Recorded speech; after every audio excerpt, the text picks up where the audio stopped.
नमस्कार, सत श्री अकाल, गुड मॉर्निंग। असीजा यात्रा पोस्ट में आपका स्वागत है। आशा है आप स्वस्थ होंगे, मस्त होंगे। आज हमारी तैयारी है नानक मत्ता की। जैसा आप जानते हो, रात को नानकपुरी गुरुद्वारा साहब में विश्राम किया था। अब यहाँ से जाएंगे नानक मत्ता। काफ़ी फेमस गुरुद्वारा है गुरु नानक जी की चरण छो धरती, जहाँ पे उन्होंने गोष्ठ किया था नाथों के साथ। बस तैयार है और बस में हम रवानगी ले रहे हैं, तो बने रहिए। आज का दिन भी मेरे साथ आपको दर्शन करवाएंगे गुरुद्वारा नानक मत्ता के। श्री गुरु नानक देव जी की चरण छो धरती नानकपुरी को पुनः एक बार नमन करते हुए बस की ओर बढ़ते हुए गुरु नानक देव जी ने यहाँ के लोगों, विशेषकर बच्चों, महिलाओं और बाहर से आए व्यक्तियों को यहाँ के शासकों, व्यापारियों, रोहिला पठानों से गुलामी प्रथा से मुक्त कराया था। पूरी जानकारी के लिए मेरा पिछला व्लॉग जरूर देखें। आइए आप बढ़ते हैं नानक मत्ता की ओर। बस में संगतें वाहिगुरु सिमरन करती हुई सतनाम वाहिगुरु, सतनाम वाहिगुरु, सतनाम। लगभग 1.5 घंटे की यात्रा के बाद हम पहुंच गए हैं गुरुद्वारा साहब दूध वाला खूह नानक मत्ता। गुरु प्यारी साध संगत जी, गुरु नानकपुरी से चलकर हम यहाँ गुरुद्वारा दूध वाला खूह पर पहुंच गए हैं। यहाँ पे गुरु नानक जी ने कुएं से भाई मर्दाना जी को दूध पिलाया था। साधारण पानी दूध बन गया था। उसी की मेमोरी में यह गुरुद्वारा साहब बना हुआ है। आइए दर्शन करते हैं गुरुद्वारा दूध वाला खूह के। साध संगत जी, सामने ही कॉर्नर में वह ऐतिहासिक खूह है जिसमें पानी की जगह दूध आने लग गया था गुरु जी की कृपा से।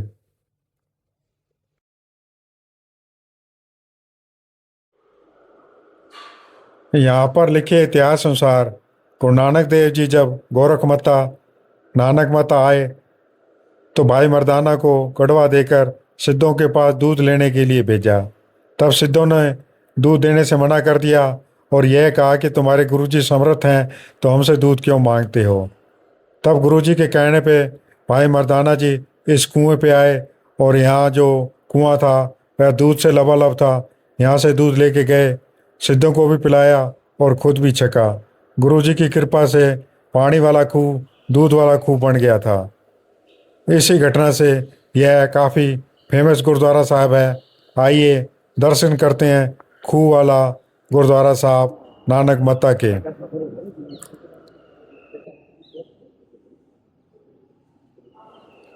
गुरुद्वारा साहब की बिल्डिंग बहुत शानदार दिख रही है। इसका बाहरी सौंदर्य देखते ही बनता है। काफ़ी नक्काशी की हुई है।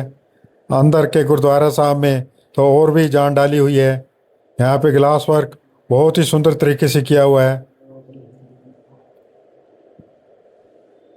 गुरुद्वारा साहब के दर्शन करके आत्म विभोर हो गया मन।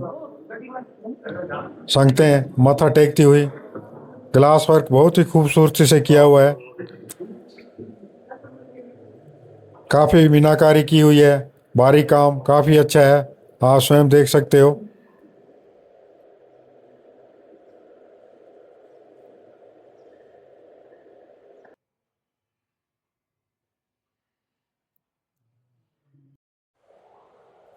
गुरुद्वारा दूध वाला खूह साहिब के दर्शन के बाद हम पहुंच गए गुरुद्वारा बावली साहब, जो कुछ ही दूरी पर गंगा किनारे स्थित है।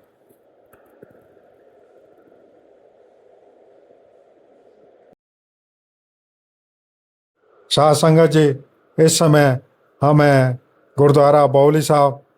गुरु जी की कृपा से भाई मर्दाना जी गंगा नदी को फावड़ी से खींचकर यहाँ तक लेके आए थे। फिर गुरु जी के मना करने के बावजूद पीछे देख लिया था, जिससे गंगा नदी वहीं रुक गई। तब गुरु जी ने सिद्धों को कहा कि अब आगे नदी को आप लेके आइए। लेकिन सिद्ध आगे नदी को नहीं ला पाए।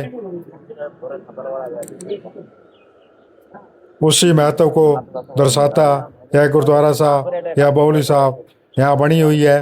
आइए दर्शन करते हैं बावली साहब के। हम सुबह जल्दी 7 बजे ही बावली साहब गुरुद्वारा पहुँच गए थे, लेकिन यहाँ का केयर टेकर जिसके पास यहाँ की चाबी है अभी तक आया नहीं, इसलिए संगतें इंतज़ार करती हुई संगतों ने यह निर्णय लिया कि एक ग्रुप फोटो हो जाए और वाहिगुरु सिमरन कर लिए जावे। संगतें फोटो खिंचवाती हुई और वाहिगुरु सिमरन करती हुई।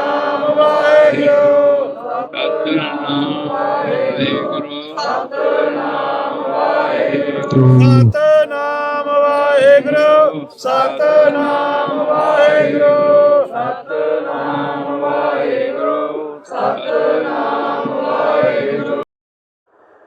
प्रातः काल का वेला, अमृत वेला, जिसमें सूरज अपनी लालिमा बिखेर रहा है, किरणें बिखेर रहा है, तो इधर वाहिगुरु सिमरन की सौ लहरियाँ आकाश में, वातावरण में गुंजायमान हो रही हैं। यहाँ पर बावली साहब का इतिहास लिखा हुआ है कि किस तरह भाई मर्दाना जी गंगा नदी को गुरु जी की कृपा से यहाँ तक खींच कर लाए थे। आगे से इस गंगा नदी को नहीं ले जा पाए थे। बावली साहब का बहुत ही खूबसूरत प्यारा दृश्य है। संगतें नीचे जाती हुई बावली साहब के दर्शन के लिए।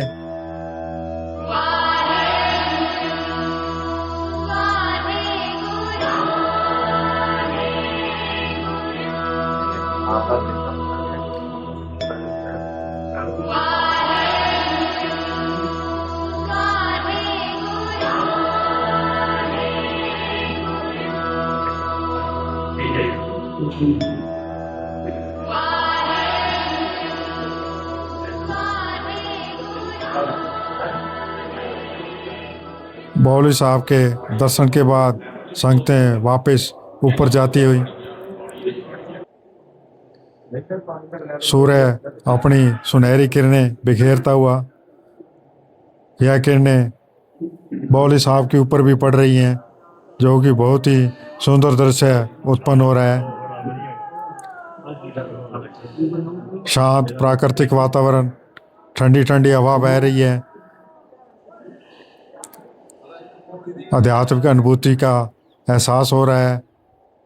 संगतें बस की ओर आगे जाती हुई।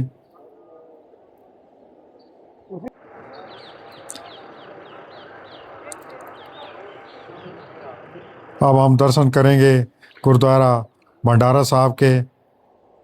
यह गुरुद्वारा भी भाई मर्दाना जी, गुरु नानक जी और सिद्धों के साथ जुड़ा हुआ है। नानक मता गुरुद्वारे के बिल्कुल नज़दीक, मुख्य गुरुद्वारा साहब के बिल्कुल नज़दीक यह गुरुद्वारा साहब है।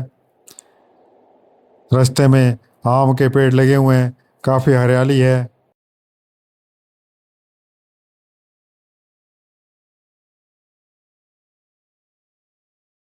साध संगत जी, यह है गुरुद्वारा भंडारा साहब। सिद्धों ने जब गुरु नानक जी को जंगल में ही भोजन की व्यवस्था करने के लिए कहा, तो गुरु नानक जी ने मर्दाने को बट के वृक्ष, बोर्ड जिसे पंजाबी में बोर्ड कहा जाता है, बोर्ड के पेड़ के ऊपर चढ़ाया और कहा कि इसको हिला दो। जब उन्होंने इसको हिलाया तो विभिन्न प्रकार के भोजन सामग्री प्राप्त हुई, जो सिद्धों ने छकी। तब से ही यहाँ पे यह गुरुद्वारा साहब बढ़ाया हुआ है।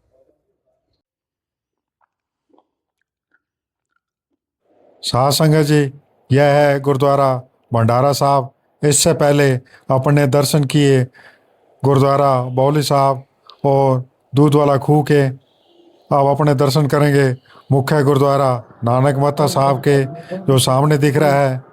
लेकिन इसको अगले एपिसोड में देखेंगे। इस एपिसोड को यहीं विश्राम देते हैं। आशा है आपको यह व्लॉग पसंद आया होगा। पसंद आए तो लाइक, शेयर, सब्सक्राइब ज़रूर करें। Thank you.